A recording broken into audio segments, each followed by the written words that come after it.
Assalamualaikum warahmatullahi wabarakatuh. Hi, in this video, I would like to talk about the market mechanism at the time of the Prophet Muhammad. So let's get started. The Prophet Muhammad did not advocate interfering hands of what was in the process of determination of prices by the state or individual.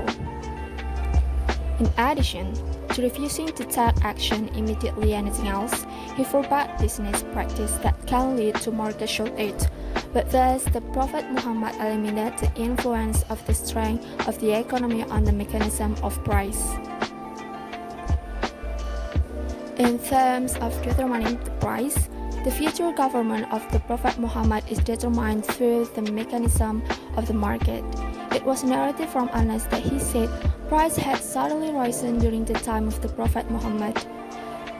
And the companion said, "O Messenger of Allah, determine the price or ta'sir for us." And he replied, Allah subhanahu wa ta'ala is actually the determinant of the price, the holder, and the outpourer and the giver of fortune. I hope to meet my Lord, where anyone among you not sue because of injustice in terms of blood and treasure. Prophet Muhammad forbade the intervention of price from anyone too. Practice in interfering and the price is the act that is forbidden. In addition, the prohibiting the intervention price, there is some prohibition were imposed by Prophet Muhammad to maintain order, someone not to inflate price arbitrarily as the prohibition to exchange the quality of goods with quality lower the price of the same, well as reducing merchandise scales. Some of the other prohibitions are Nazi prohibition. Nazi is a practice of trading in which a salesman telling the other people to price the goods of merchandise are paid with the price that is higher prospective buyer who else interested to buy goods merchandise.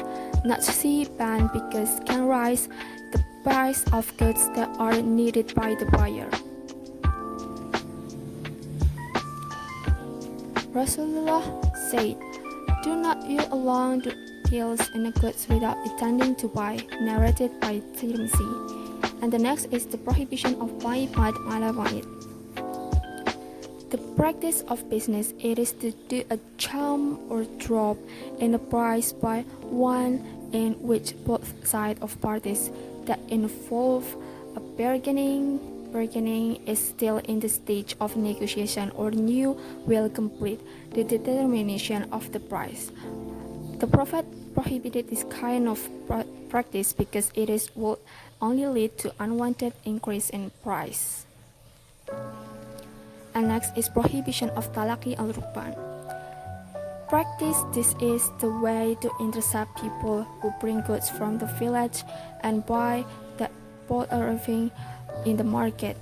And Prophet forbade the practice short of this with the purpose to prevent occurrence of the increased price. He ordered the goods directly brought through the market so that the supply of goods and the consumer can take advantage of the price that is appropriate and natural. And next is prohibition of ihtinas and ihtikar. Ihtinas is the practice of hoarding treasure such as gold, silver, and others so on. And ihtikar is the hoarding of items such as food and daily necessities. Hoarding of goods and the prevention of circulation is extremely prohibited and condemned in Islam, as the pronouncement of Allah in the letter At-Tawbah verse 34 until 35. O people of faith, in fact, most of the pastors take treasure of a man by way of the falsehood, and they hinder from the path of Allah.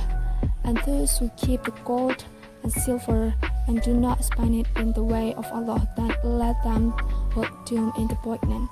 On the day it was heated in hell, blasted, then burned in her forehead, ribs and backs. Them say to them, This is the wealth of the object that you save for yourself alone.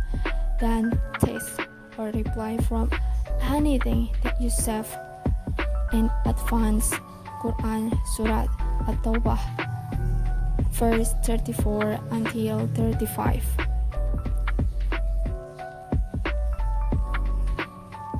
The market at the time of the Prophet played an important role in the economy of the Muslim community and was founded with Islamic values. Prophet Muhammad forbade any taxes, fees, or charges on any on the other market so as not to burden the traders and also increase the property of both merchants or community area.